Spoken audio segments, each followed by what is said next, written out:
Chapter 1.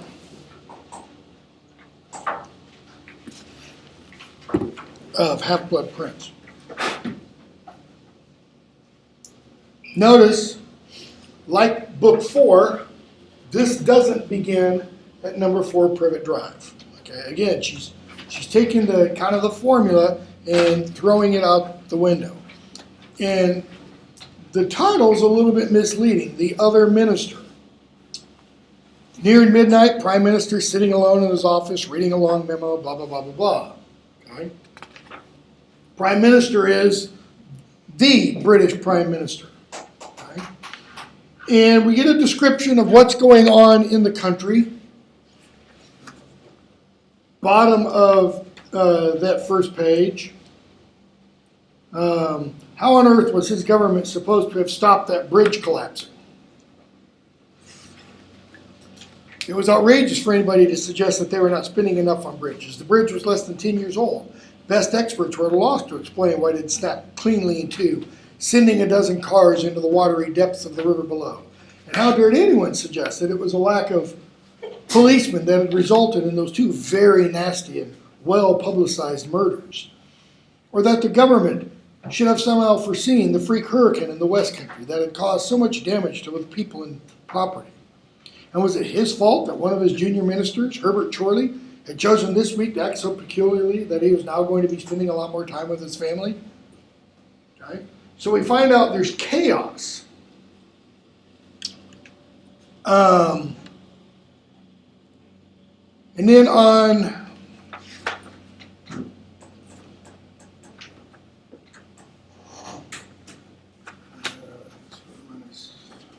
I don't know what page it is in your book. It's probably about page 3 or 4. I've got the British edition, which is the pagination is different. Page 3 or 4. He gets a message from the Wizarding World that the Minister of Magic would like to meet with him. And he says, okay, I'll see Fudge. And Fudge shows up.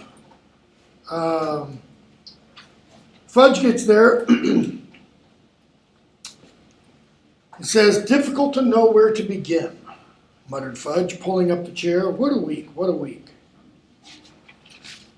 Had a bad one too, have you? Said the Prime Minister. Yes, of course, says Fudge. I've been having the same week you have. Now notice that. I've been having the same week. Different people, different worlds, same events. I've been having the same week you have, Prime Minister. The Brockdale Bridge, the Bones and Vance murders.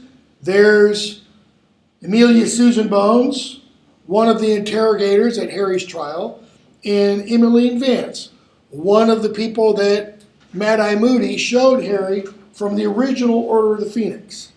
Okay? Not to mention the ruckus in the West Country. You were, I mean to say, some of your people were involved in those?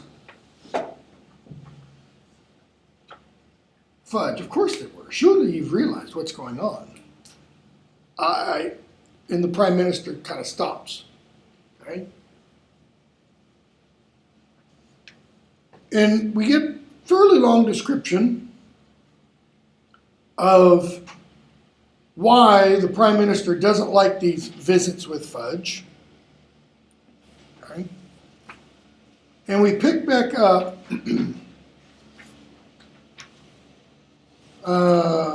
skipping, Fudge comes and says the Dementors have escaped. There's a mass breakout from Azkaban. And I want to pick up with 3 or 4 pages later. The Prime Minister says, how should I know what's going on in this is probably around page 9 or so. In the wizarding community, I have a country to run, quite enough concerns at the moment. Fudge, we have the same concerns. The Brockdale Bridge didn't wear out. That wasn't really a hurricane. Those murders were not the work of muggles, and Herbert Chorley's family would be safer without him. we're making arrangements. And the Black Prime Minister, what? And Fudge tells him about Voldemort being back. What do you mean, back? Alive. He's a man. Sirius Black, is he with them? And Fudge goes, nope, sorry, that was all a bad mistake. Okay? And Fudge goes on to explain that they're at war. And the Prime Minister finally, seemingly understands. Good grief. Probably about page 10 or so. So it's your fault all those people were killed, and I'm having to answer questions about rusted rigging and corroded expansion joints, and I don't know what else. Fudge. My fault? Are you saying you would have caved in to blackmail like that? Maybe not, but I would have put all my efforts into catching the blackmailer. Right? So I suppose you're going to tell me, the Prime Minister goes on, he caused the hurricane in the West Country too. That was no hurricane. Excuse me, trees uprooted, roofs ripped off. It was the Death Eaters and maybe giants. Okay? Fudge goes on to explain how morale was low at the Ministry of Magic, what with the death of Amelia Bones. Amelia Bones, head of the Department of Magical Law Enforcement? Fudge, that murder was in the newspaper. The Prime Minister, that murder was in the newspapers. Our newspapers. That is, she's one of yours, but she was mentioned in our newspapers. Amelia Bones, it was said she was a middle-aged woman who lived alone. Nasty killing, wasn't it? A lot of publicity. Police are baffled. Well, of course they're baffled. Killed in a room, locked from the inside, wasn't she? And then there was Emmeline Vance. Maybe you didn't hear about that one. He says, yes, I did. Okay. So what is Rowling showing here? It's the idea that I brought up before, that the wizarding world and our world are superimposed. One is superimposed upon the other. Or you could almost even think of it this way. One maybe is the source of the other. And that if you think of this as being physical reality, or the world we know, it's almost like the wizarding world is immaterial, or the world we don't know or experience.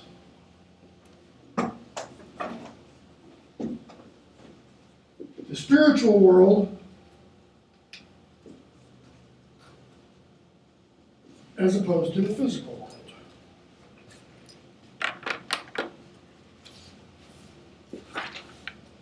So, Fudge tells the Prime Minister he's going to have a new aide.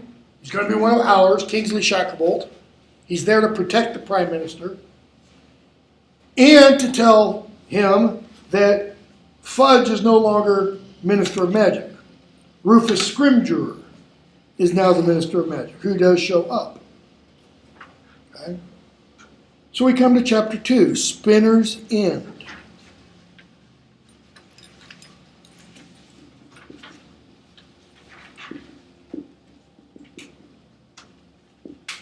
What's a spinner? Who spins things? Weavers, you could say. But what else? Spiders, right? Spiders spin their webs. So are we talking about a web being spun? What's meant by end? I mean, literally, what is Spinner's End? It's the name of a street. And it's the end of the street. Okay? where Severus Snape lives. But end also has two other meanings. One is completion, and the other is purpose. Okay? The end of something is when it's done, and it's also its reason for being.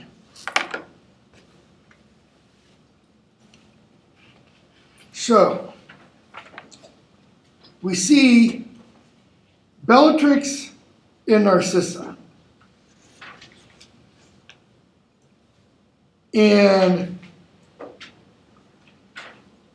Narcissa's going on ahead, Bellatrix is finding her, and we hear about page 21 or so. At last, Narcissa hurried up a street. This is beginning with the paragraph, but Narcissa had rushed ahead. At last, Narcissa hurried up a street called Spinner's End, over which the towering mill chimney seemed to hover like a giant admonitory finger. Her footsteps echoed on the cobbles as she passed boarded and broken windows, until she reached the very last house. Boarded and broken windows. Why? What's the condition of this mill? Yeah, it's broken and run down. What kind of neighborhood is this? Sketchy. Okay. Notice there's a house on this street with a mill. This is an industrial area. Okay? Till they reach the very last house. They knock on the door. They go in. We see Wormtail and Snape eventually. And Bellatrix wants to know what? That is, we're going to find out Narcissa's there for a specific reason. But Bellatrix doesn't like the idea of this reason because she doesn't trust Snape. Why doesn't she trust Snape? Because he works with Dumbledore. Okay? Page 25 or so. Snape says, talking about the Dark Lord, you think he is mistaken? Or that I have somehow hoodwinked him, fooled the Dark Lord? Notice Bellatrix says nothing because this is a charge. This is an accusation. You ask where I was when the Dark Lord fell. I was where he had ordered me to be, at Hogwarts. So what is Snape having to do? Okay, lie. But is he? He's doing some heavy covering up. Okay. Snape is suggesting he's a double agent. After all, when he did go back to Voldemort, after he initially turned spy for Dumbledore, what did he have to do? He had to cover the fact that he was working for Dumbledore. Okay? So, he goes on. You asked why I did not attempt to find him when he vanished. For the same reason Avery Yaxley the Carrow's Greyback Lucius and many others did. He says, I thought he was gone. Okay? Bottom of page 26 or so, or somewhere on page 26. Snape says, the Dark Lord is pleased that I never deserted my post. Why? I had 16 years of information on Dumbledore to give him when he returned. 16 years? Voldemort returned in Harry's 4th year. Did he disappear 2 years before Harry was born? No. He didn't disappear until after Harry's first birthday. So there's something wrong with that. It should be 14 or 15 years at most. Okay? So they keep talking, or Snape keeps talking. And Bellatrix says, the next page, but you didn't return when he came back. That is, when Voldemort came back and pressed his dark mark, you didn't come back immediately. He says, you're right, I got 2 hours later. I returned on Dumbledore's orders. Dumbledore's orders. He says, come on, think about it.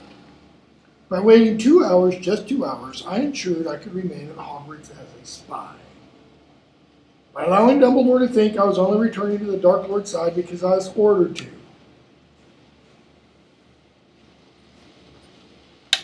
Okay? But what use have you been, Bellatrix says. That is, okay, so you've convinced the Dark Lord that Dumbledore thinks you're true to him, but the Dark Lord knows you're actually faithful to him. What good is that? What use have you been? What information have we had from you? My information, around page 28, has been conveyed directly to the Dark Lord. If he chooses not to share it with you, as Snape's implied, I'm not going to either. Okay?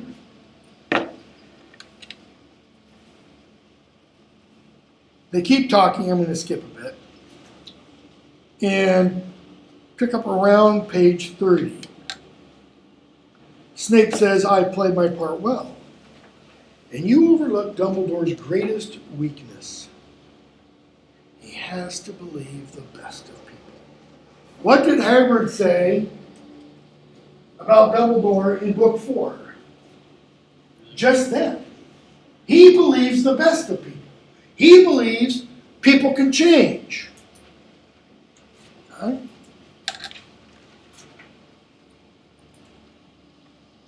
I spun him, that is Voldemort, a tale of deepest remorse when I joined his staff. Dumbledore. I spun him, Dumbledore, a tale of deepest remorse when I joined his staff, fresh from my Death Eater days. He embraced me with open arms, though, as I say, never allowing me nearer the dark arts that he could help. I am pleased to say, however, Dumbledore is growing old. The duel with the Dark Lord last month shook him. He has since sustained a serious injury because his reactions are slower than they once were. Okay? Did the duel shake Dumbledore? Did we see Dumbledore shaken, disturbed at the end of Order of the Phoenix? No, not at all. Okay? So this is a bald lie. Has Dumbledore sustained a serious injury? We're going to find out next chapter. Yes, he has. Okay. So, he finally addresses Narcissa, Malfoy's wife, Draco's mother. You've come to ask for help. And she says, yes, you're the only one who can help me. I have nowhere to turn. Lucius is in jail. And she says, the Dark Lord has forbidden me to speak of it. He wishes none to know of the plan. It is very secret. But, Snape, if he's forbidden you to speak of it, then you should be quiet. Okay? So what's the it she speaks of? Draco's been given a great honor. Because of this plan, whatever it is. And Narcissa says the next page, but he won't succeed. How can he? When the Dark Lord himself. We don't know what the plan is. It's implied, well, the Dark Lord himself couldn't do what? Couldn't kill Harry Potter. How's Draco going to? Nobody has yet succeeded. Severus, please, you've always been Draco's favorite teacher. Okay? So, she asks Draco to perform what?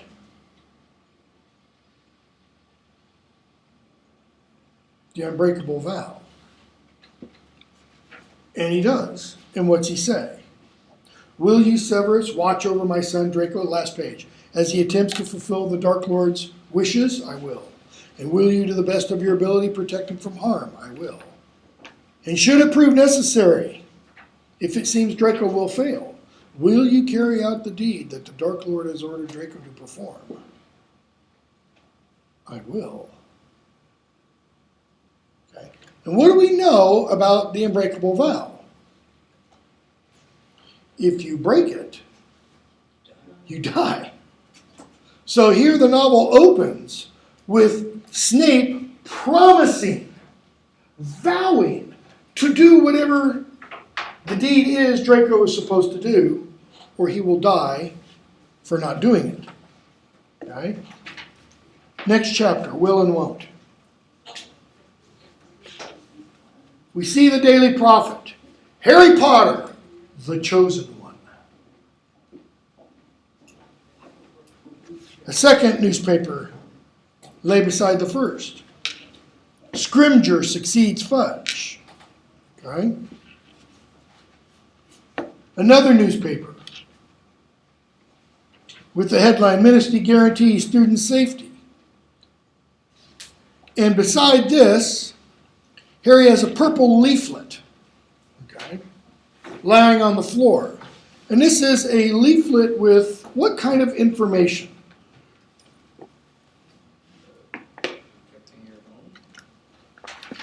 How to protect yourself in case of what? Dark arts attacks. If Voldemort should show up on your doorstep, this is what you need to do. Okay? There was talk like this, you may not be aware of it. There was talk of this kind of stuff after 9/11. I don't mean of dark wizards approaching, but there was talk about,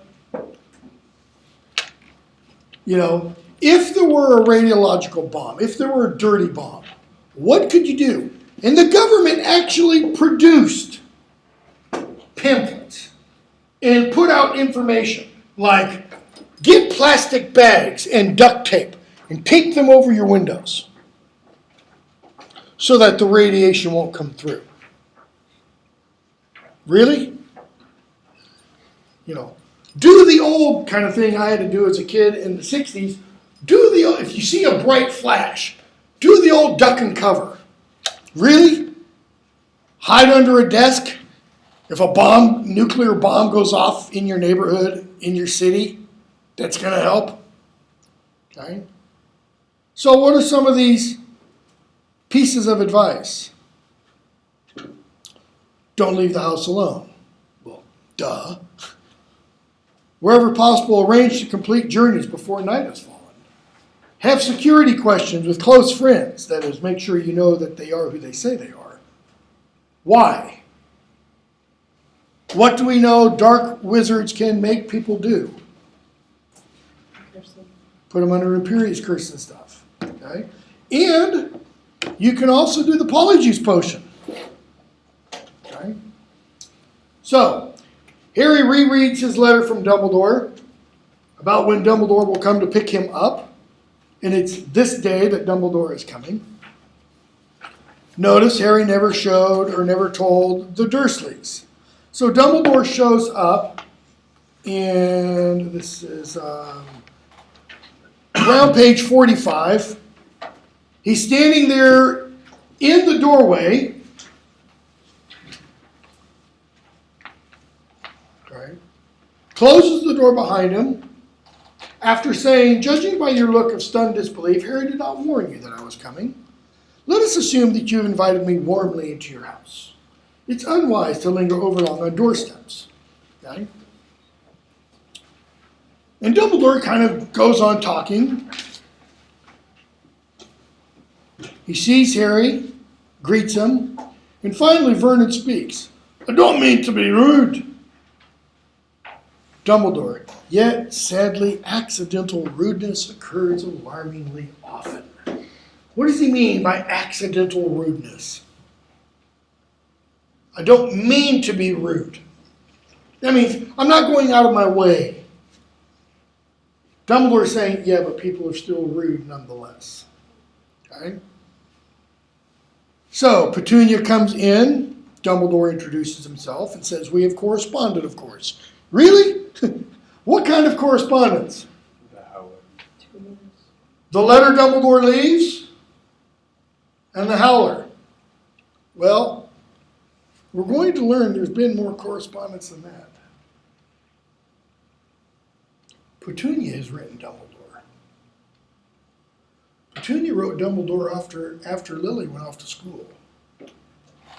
Begged to be allowed to go to Hogwarts. But she couldn't because she wasn't a witch. So, Dumbledore meets Dudley. And notice, he's still standing at the doorway. the door's been closed. He sees Dudley. And he says, shall we assume that you invited me into your sitting room? Dudley moves. Dumbledore makes his way into the parlor. And Harry says, aren't we leaving? He says, yes, we are, but we have to take care of a few things first. Okay. And Dumbledore says, I'd prefer not to do so in the open. We shall trespass upon your aunt and uncle's hospitality only a little longer. Vernon, you will you? Dumbledore, yes, I shall. He pulls out his wand so rapidly Harry barely saw it. And with a casual flick, the sofa moves, breaks their knees, as it were, and makes them sit. And Harry notices that Dumbledore's wand hand is black and shriveled. Okay? Dumbledore, I would assume you were going to offer me refreshment. But the evidence so far suggests that that would be optimistic to the point of foolishness. Why does he say, I would assume? He would assume that if what were operative, or if what were the case. If they invited him into the If they had invited him into their house, what else? If they had what? Manners. Okay? So, he twitches his wand. There's a dusty bottle. 5 glasses appear in midair. Okay? He tells them what it is. And he raises a glass to Harry. The Dursleys, scarce looking at each other.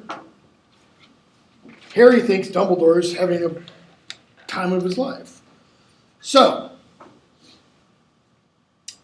Dumbledore has Sirius's will. It says, we need to make sure that the will is enforced and effective. What did Sirius leave Harry? Everything.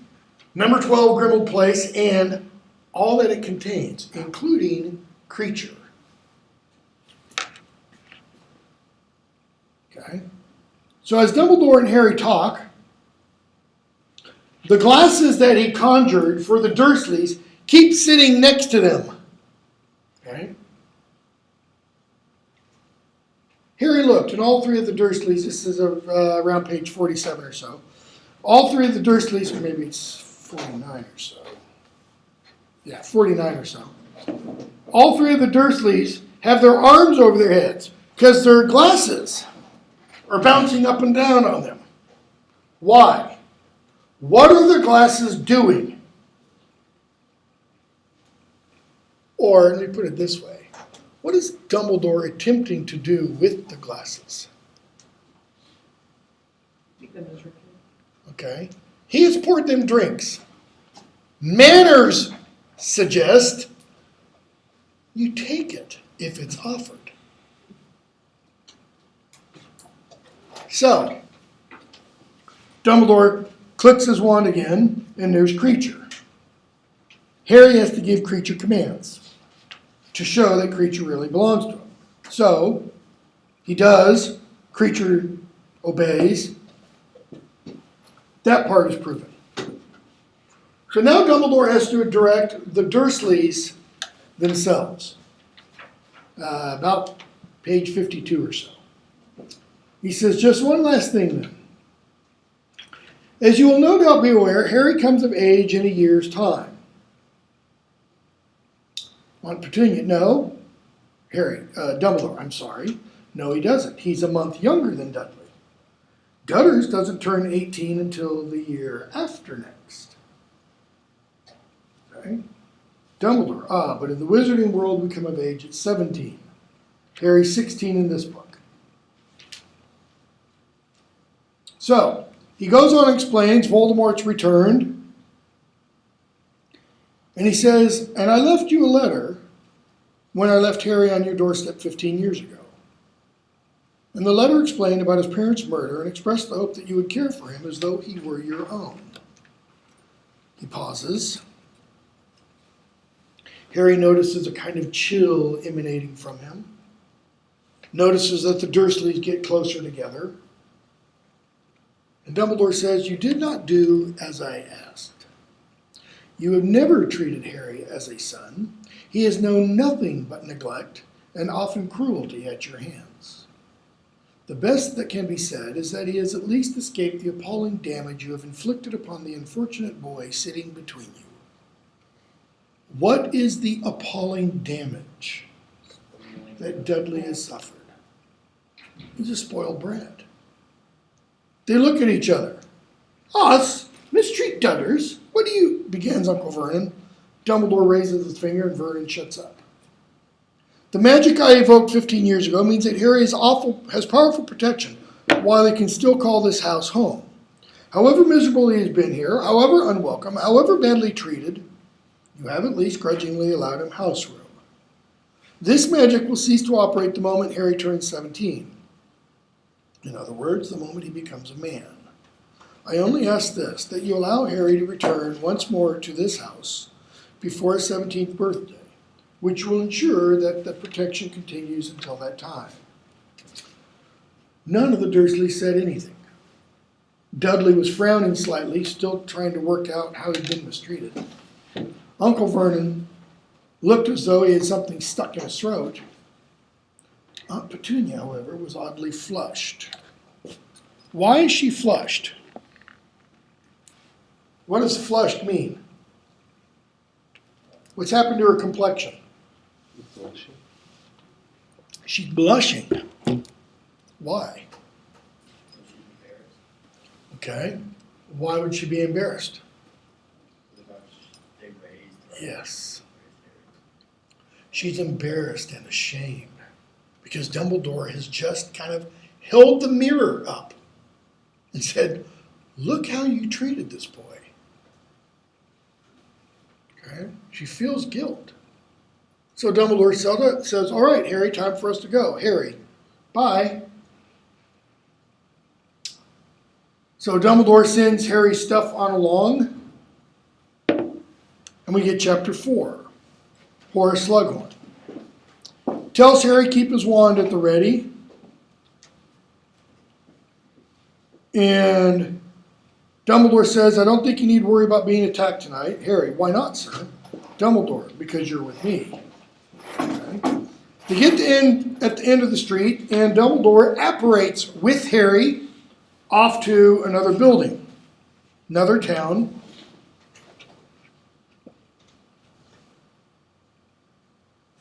Okay. And they get to this house, an old colleague's house, Dumbledore says, around page 59. And he says, when Harry asks, couldn't we just apparate directly into your old colleague's house? Dumbledore, we could, but it would be quite as rude as kicking down the front door. Courtesy dictates we offer fellow wizards the opportunity of denying us entry. Okay. Notice how Dumbledore is emphasizing this notion of courtesy, of manners, behavior. Okay? That all comes from the medieval notion of chivalry. So, Harry asks again about his hand. Page 60. Dumbledore, not now. I need time to give it, he says, justice.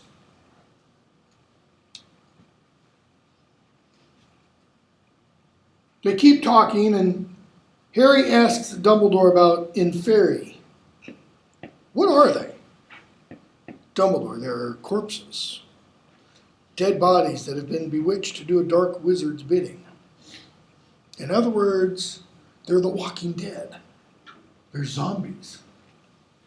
Okay? He says they've not been seen for a long time. Not since Voldemort was last powerful. He killed enough people to make an army of them, of course. Think about that for a minute. He killed enough people to make an army of them. That implies thousands died when Voldemort was last in power.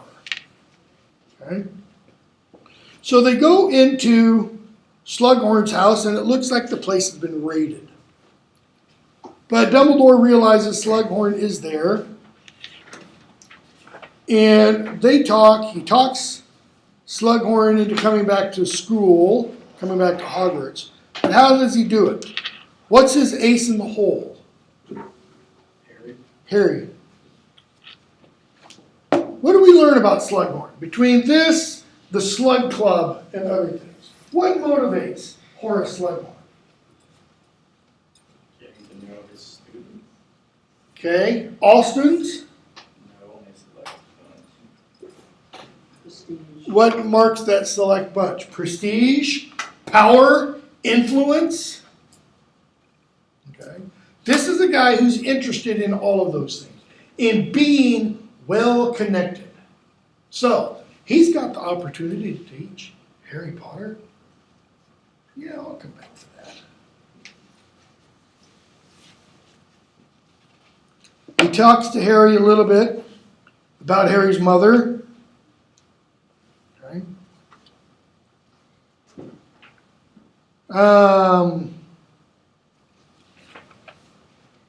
Around page,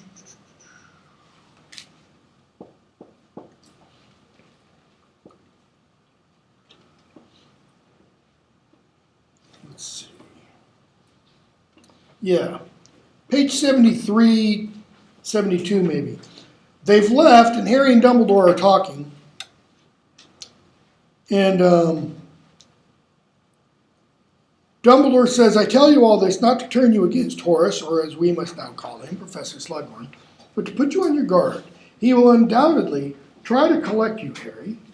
You would be the jewel of his collection, the boy who lived, or as they call you these days, the chosen one. Harry thinks about the prophecy. And they stop at the church, and they make their way towards the burrow, apparating. But before they get to the burrow, Dumbledore stops and says, we need to talk for a bit. Right? And they go inside the outhouse. And Dumbledore talks to him about how proud he is, about how Harry behaved at the ministry and what happened since then. And he says it was cruel that you and Sirius had such a short time together. A brutal ending to what should have been a long and happy relationship. Harry nods and says it's hard. Starts to tear up. And Harry says, but while I was at the Dursleys, I realized I can't shut myself away or crack up. Sirius wouldn't have wanted that, would he? Anyway, life's too short. Look at Madame Bones. Look at Emily and Vance. It could be me next, couldn't it? But if it is, if I'm next, he says, I'll make sure I take as many Death Eaters with me as I can. And Voldemort too, if I can manage it. Dumbledore, spoken both like your mother and father's son, and Sirius's true godson. In other words, bravo, Harry. You show him. Okay? So, he goes on and talks to Harry about how he's been reading the Daily Prophet, Harry. And Harry says, yeah, now everyone knows that I'm the Dumbledore. No, they don't. There's only two people in the whole world who know what that prophecy said, you and me. And he said, and I assume you haven't told anyone, Harry. No, I haven't. He says, that's good. But tell Ron and Hermione. Why? I think they ought to know. You do them a disservice by not confiding something this important to them. Notice what Dumbledore seems to be suggesting here. Not just that he tell his closest friends, but that he share it with them. Why? Because of their connection, their bond. Harry, I didn't want to worry or frighten them, Dumbledore says, or perhaps to confess that you yourself are worried and frightened. You need your friends, Harry. Notice, he's telling Harry, it's not you against the world. You can't do it entirely on your own.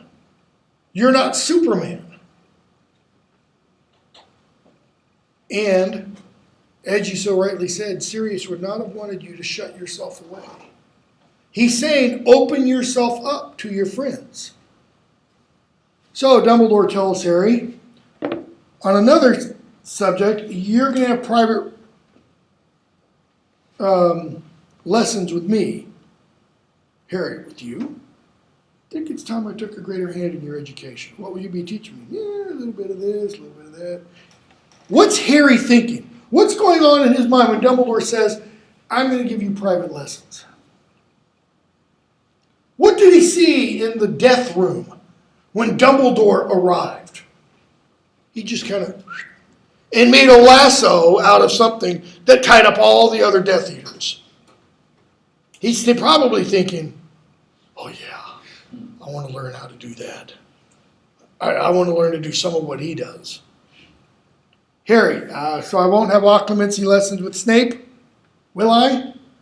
Professor Snape, Harry. Every time, every book, when Harry refers to Snape just as Snape, without saying professor, Dumbledore corrects him. When he refers to Quirrell as Quirrell and not professor, Dumbledore doesn't correct him. Same thing with Lockhart, same thing with the false Mad-Eye Moody, same thing with Umbridge. It's only Snape. He always corrects Harry. So Dumbledore says, no, I don't think we'll be doing that. So, chapter 5, we get an excess of phlegm. Let's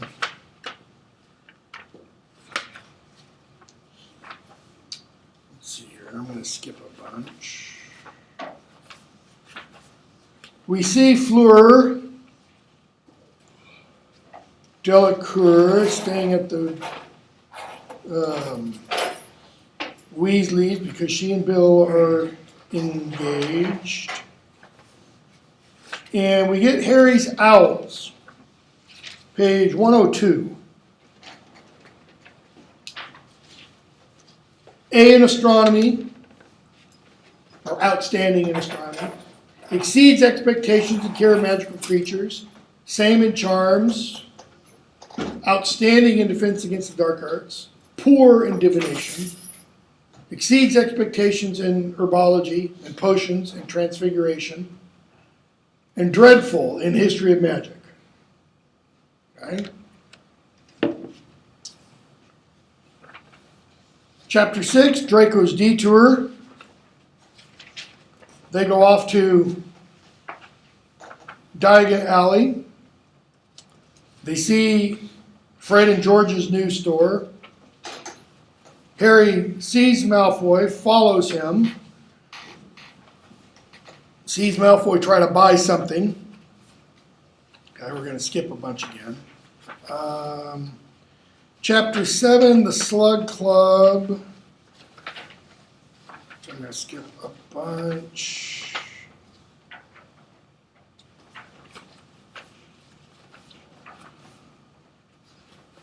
We see the people that Slughorn wants to, let's say, get tight with. Ginny, Neville, Zabini, McLagan, a whole bunch of folks, including Harry. Chapter 8, Snape victorious. Well, let's go to the very end of the Slug Club. Harry decides to spy on Malfoy, and he almost gets away with it. Till the train pulls into Hogsmeade Station. And Harry lets slip where he is. Malfoy freezes him, stomps on his face, so he has a broken nose, and leaves Harry. And we're told beginning in the next chapter, chapter 8, Snape victorious. Harry could not move a muscle. He lay there beneath the invisibility cloak, feeling the blood from his nose flow, hot and wet over his face. Okay? Tries to make a sound, but can't. Tonks rescues him. Okay. Makes his way up to school. Page about 160. Gets to the gates and there's Snape. He doesn't speak for a minute or two. I want to go to the end of that paragraph. Harry clung to this notion. The notion that Snape hadn't done anything to help the night that Sirius died. Because it enabled him to blame Snape, which felt satisfying. And also because he knew that if anyone was not sorry that Sirius was dead, it was the man now striding next to him in the darkness. And so Snape says 50 points from Gryffindor. For lateness, I think. Let me see. Another 20 for your muggle attire, because he doesn't have his robe on. So Harry started off the school year losing 70 points from Gryffindor. The fury and hatred bubbling inside Harry seemed to blaze white hot. But he would rather have been immobilized all the way back to London than tell Snape why he was late. Okay? So, Snape lets Harry through the gate. Why is this important? Or at least I think this is important. I could be entirely wrong. What does everybody else have to go through this year? Search. Search. I mean, they're essentially wanted. Okay? Go through metal detectors. But they're not metal detectors, they're what? Dark arts detectors. Harry doesn't go through a dark art or dark object detector. Why not? I mean, think in terms of the overall story arc. What does he have in him, we find out? He's got some of Voldemort. He has a Horcrux. We're going to find out. Okay?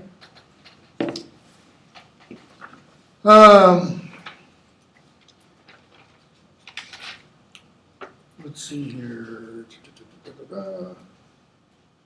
We see Scrimgeour comes and is introduced. He's the new potions master, and Snape is the new defense against the dark arts teacher. Round page 167 or so. Dumbledore is finishing his beginning of the year speech, and he says, I cannot emphasize strongly enough how dangerous the present situation is and how much care each of us at Hogwarts must take to ensure that we remain safe. The castle's magical fortifications have been strengthened over the summer. We are protected in new and more powerful ways. But we must still guard scrupulously against carelessness on the part of any student or member of staff. I urge you, therefore, to abide by any security restrictions that your teachers might impose upon you, however irksome you might find them. In particular, the rule that you are not to be out of bed after hours. This is obviously meant to everybody. Who's it doubly meant for? Harry. Because what does Dumbledore know Harry has? Okay, what else? Invisibility cloak. Okay? I trust you to conduct yourselves always with the utmost regard for your own and each other's safety. In other words, we begin this novel with the world that Sirius described when he talked to the three kids when they were at that cave outside Hogsmeade in Book 4. When he said, okay, imagine Voldemort's in power. There's abductions, there's killings, there's torturings. That's the opening of this book. So everybody's scared. Everybody doesn't know what to do next. This book came out in 2005. When I flew over to London to teach my Harry Potter course, summer of 2005, we flew over the evening of July 7th. Okay? The morning of July 7th was the morning of the London tube and bus bombings. I woke up that morning to a phone call from the MTSU study abroad person asking, have you seen the news? I mean, it's like 6 o'clock in the morning. It's summer. I don't wake up at 6 o'clock in the morning during the summer. And I was like, no, turn on the TV. And she said, don't do anything. We're trying to figure out what's going on. We didn't know if we were going to be flying over or not. We didn't know if the entire program was going to get canceled. Okay? We did fly over. We left that night around 8 o'clock or so. We got in the next morning, about 8 o'clock. In London was like I'd never seen it before. I'd been to London, I don't know, 4 or 5 times by that point. And here was the big difference. When we flew into, I think it was Gatwick that year, when we flew into Gatwick, there were armed police everywhere. And, you know, you go to an airport and you have these big wide hallways that, you know, you walk down on your particular terminal. There were cops walking 4 and 5 abreast.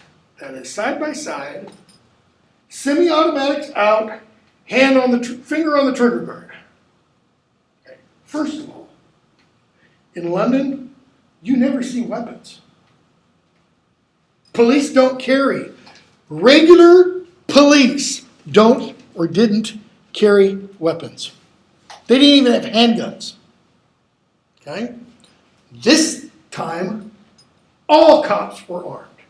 You would go down into central London that very day. I mean, because we got to our dorms, dropped stuff off, I'd take people out for a walking tour. You'd go down in parts of central London, and I went down into central London. We're about 4 or 5 miles north. I went down to central London because I wanted to see what it was like. And you'd walk down Oxford Street, which is the main shopping street. It's like Saks Fifth Avenue in New York. It's like Fifth Avenue in New York. Okay? And there are snipers on buildings. Okay? You get on the tube or you get on a bus, and there are signs like straight out of Mad Eye Moody's Defense Against the Dark Arts class. Constant vigilance was the 2-word motto. And then there would be things under that. You know, you see a package left behind, don't touch it, call this number. And by package, they meant not only like a backpack, but like a McDonald's bag. You see a McDonald's bag sitting by itself on a bench somewhere, call the authorities. Why? Because anything can be turned into an IED. All right? That's the kind of world they're in at the beginning of this novel. So we get the chapter, The HalfBlood Prince. And we have, around page 173, a couple pages into the chapter, McGonagall talking to Neville. And she tells Neville that Professor Sprout would like to see him back in herbology. Okay? But she says, you can't do transfiguration. I'm sorry, Longbottom, but unacceptable really isn't good enough to continue to Newt level.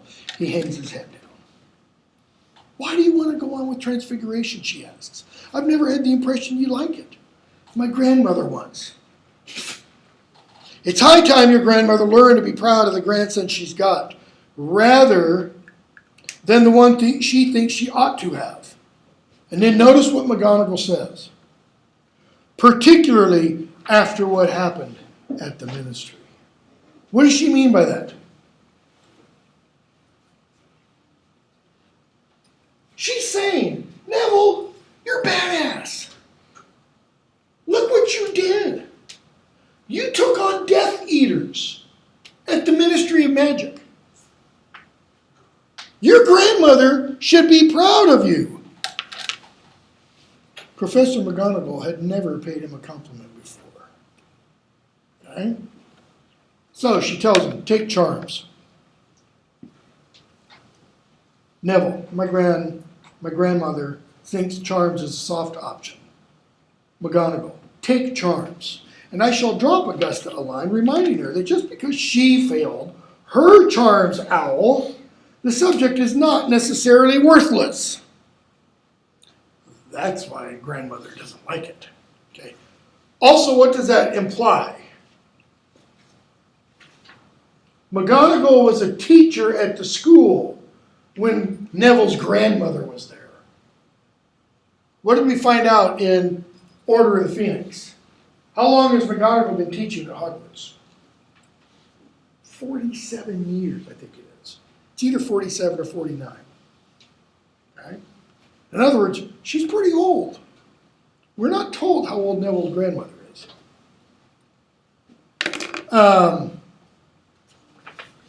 Skip a bunch again. Page 177. Snape's first dark arts class.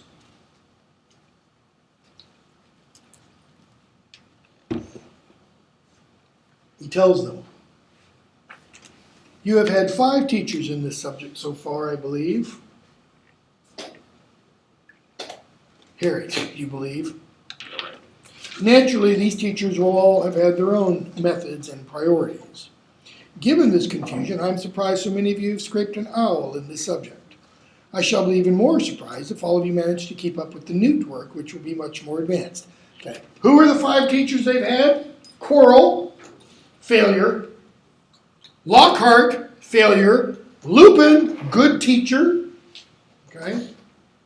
Mad-Eye Moody, traitor.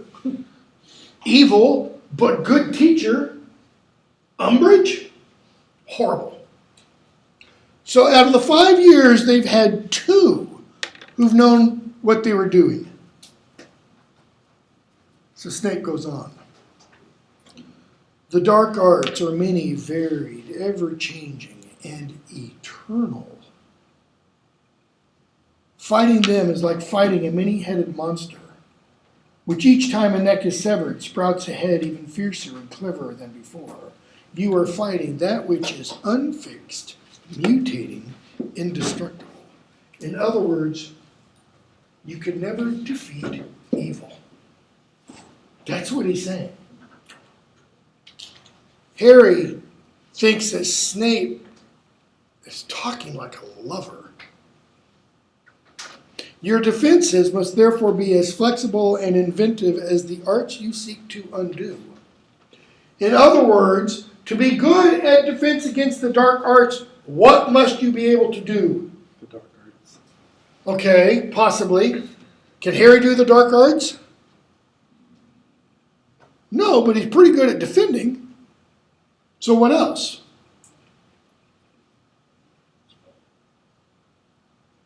What did Harry tell Ron and Hermione when they said, you need to teach us defense against the dark arts? Get help. Okay, but what else? He said it's not like going in there with a plan, right? You got lucky. He got lucky and you improvise. Okay? You improvise. You have to think fast on your feet. These pictures, and Snape shows them pictures, give a fair representation of what happens to those who suffer. For instance, the Cruciatus Curse. Well, there's a couple people in the class who have suffered the Cruciatus Curse, right? Hermione or Ron in the previous book. Feel the Dementor's kiss. None of them's had that happen. Or provoke the aggression of the Inferius, and all you see is a bloody mass on the ground. Parvati, has an Inferius been seen then? Is it definite? Notice she doesn't raise her hand. She doesn't say, excuse me. But Snape answers the question. The Dark Lord has used Inferi in the past, which means you would be well advised to assume he might use them again, now. You are, I believe, complete novices in the use of nonverbal spells. What's the advantage of a nonverbal spell? Hermione answers. Okay. Notice, her answer is word for word from the textbook, and Snape still belittles her.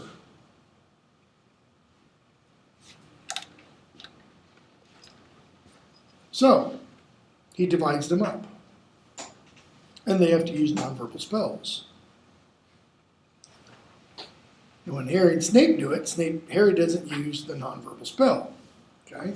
So, Harry gets a note from Dumbledore saying, hey, we're going to go off to our lesson later on. Harry goes on to potions, doesn't have a book, so he gets one out of the cabinet, okay, which has handwritten scrawl and corrections in it. And he sees on the back of the book, last page of the chapter, this book is the property of the HalfBlood Prince. Okay? We get chapter 10, the House of Gaunt.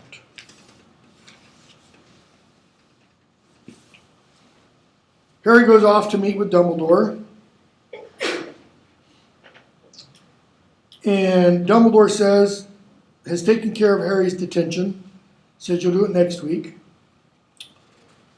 And Harry sees the pensive on Dumbledore's desk. And Dumbledore tells him, around page 197, when Harry says, you said at the end of last term you were going to tell me everything. Because Dumbledore said, I've decided it's time now that you know what prompted Lord Voldemort to try and kill you 15 years ago. For you to be given certain information. Wait, I thought you told me at the end of last term you were going to tell me everything. Dumbledore, so I did. I told you everything I know. He says, from here on out, there's guess and surmising involved. Harry, but you think you're right. Well, naturally. Who doesn't think they're right when they're offering an explanation for something? Who knows that they're wrong and that they go on and say it anyways? Dumbledore. But, being rather cleverer than most men, my mistakes tend to be correspondingly huger. Harry, so does what you're going to tell me have anything to do with the prophecy? Will it help me survive? Dumbledore. Got a great deal to do with the prophecy, and I certainly hope it'll help you survive. Okay?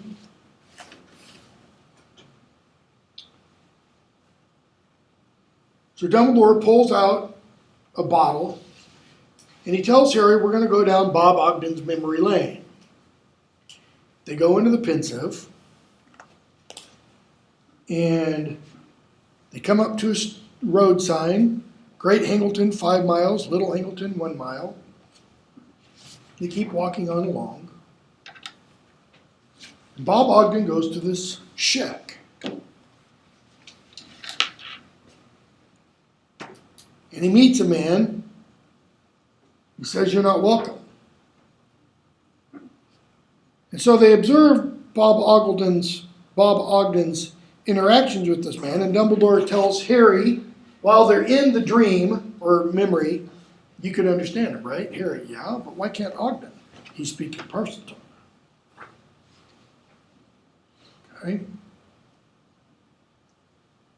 So we watch the whole memory. And we see Ogden with Gaunt. And Ogden tells Gaunt, we've sent you letters, we've sent you owls, I'm here about Morphin.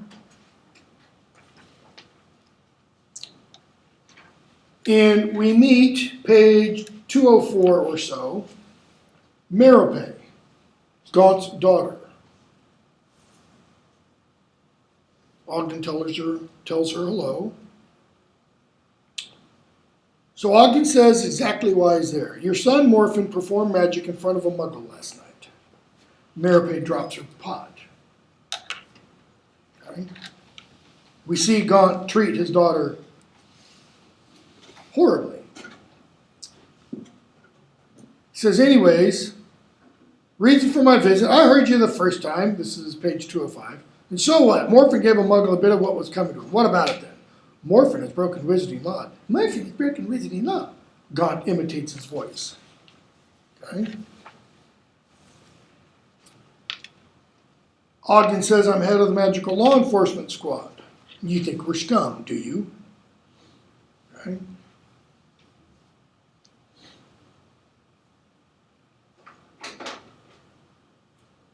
Gaunt pulls out a locket he's wearing around his neck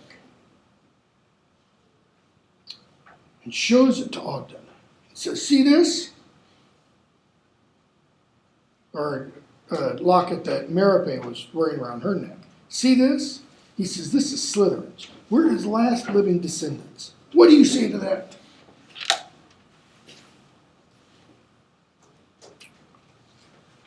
Morphin comes in,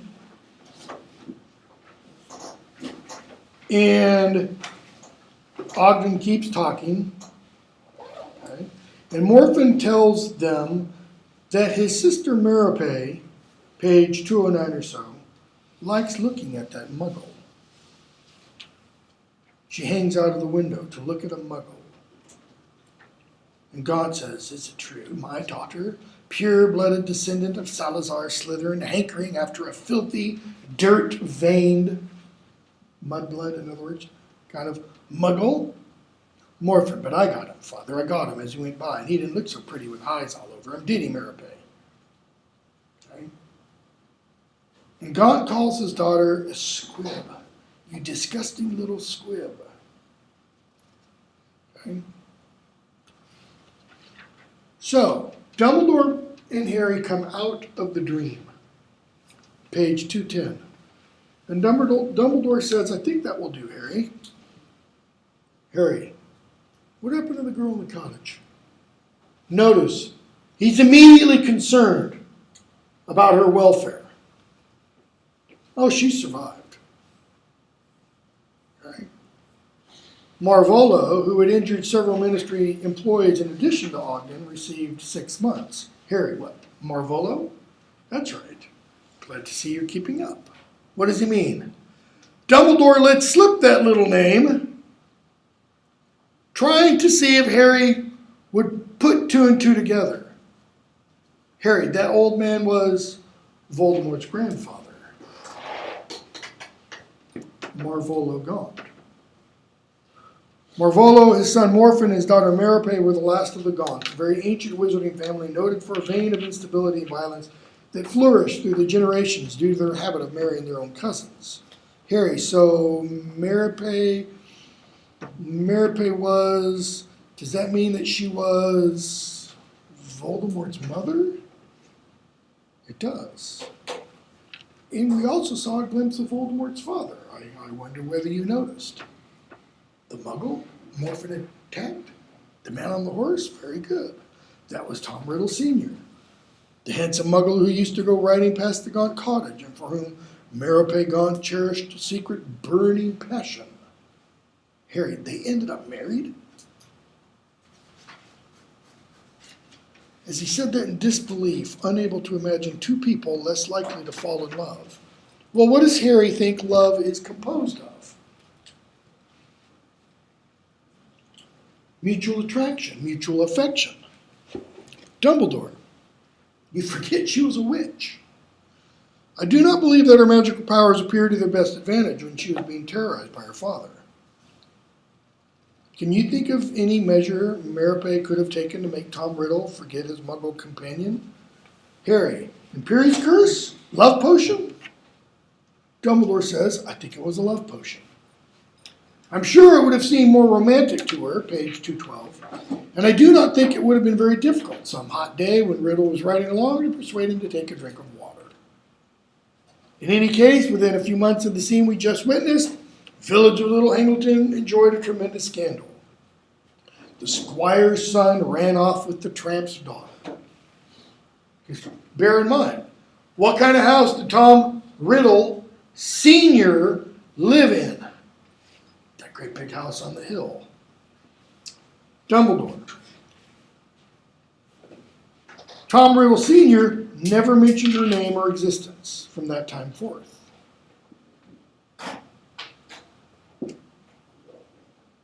Harry and Marape, she died, didn't she? Wasn't Voldemort brought up in an orphanage? Yes, indeed. So he says we have to do a certain bit of guessing here. That is, we've got to fill in some blanks. You see, within a few months of their runaway marriage, Tom Riddle appeared at the manor house in Little Hamilton without his wife. Rumor flew that he was hoodwinked and taken in. Harry, but she did have his baby. Not until a year after they were married. Tom Riddle left her while she was still pregnant. And it just now occurred to me, I wonder if Rowling is saying something about her Portuguese husband, who left her after she was pregnant. They got married, they fell in love, got married, they were married, I think, for about 6 months, and then divorced. Harry, what went wrong? Why did the love potion stop working? Dumbledore, guesswork. I believe that Merope, who was deeply in love with her husband, could not bear to continue enslaving him by magical means. I believe she made the choice to stop giving him the potion. In other words, she chose what? What did she want Tom Riddle to do? She wanted to love her, like, himself. Exactly. She chose love. She wanted him to love rather than for her to control him, which is what a love potion does. Okay? Perhaps besotted as she was, she had convinced herself that he would by now have fallen in love with her in return. Perhaps she thought he would stay for the baby's sake. Wrong on both counts. Okay? It's dark outside.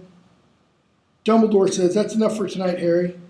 And Harry's thinking, is it important to know all this about Voldemort's past? Why do you think Harry's thinking that? Because he thought he was going to have, like, learn superpowers in this lesson. Okay? Think Frodo and Gollum.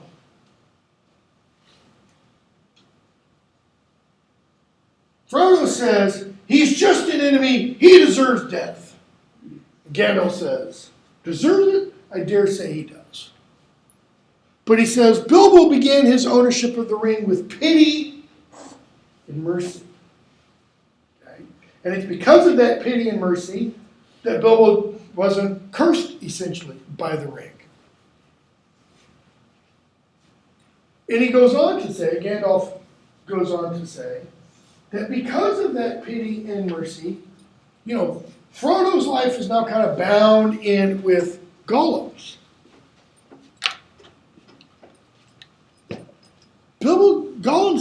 Frodo says, I don't have any pity for Gollum. And what did Gandalf tell him? You haven't seen him.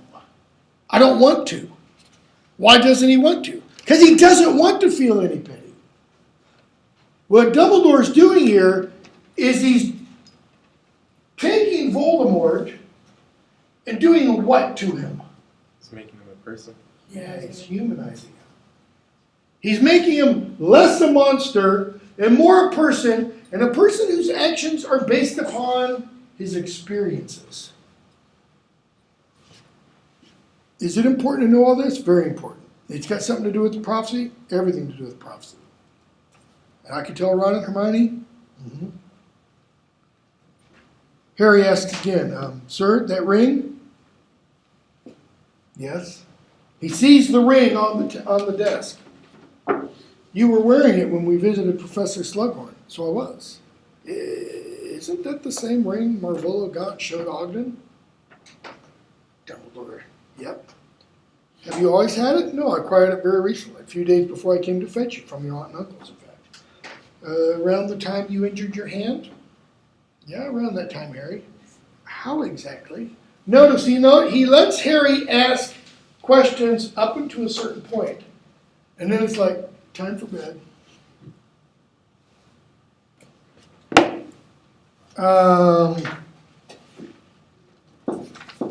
Hermione's helping hand. Let's see here.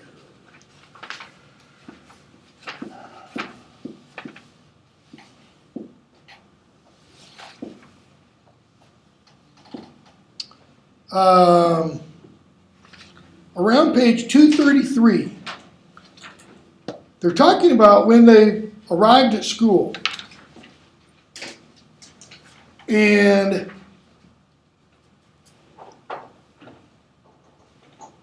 we read, or we've heard from the Daily Prophet, or the Evening Prophet, that the Malfoy's house has been searched again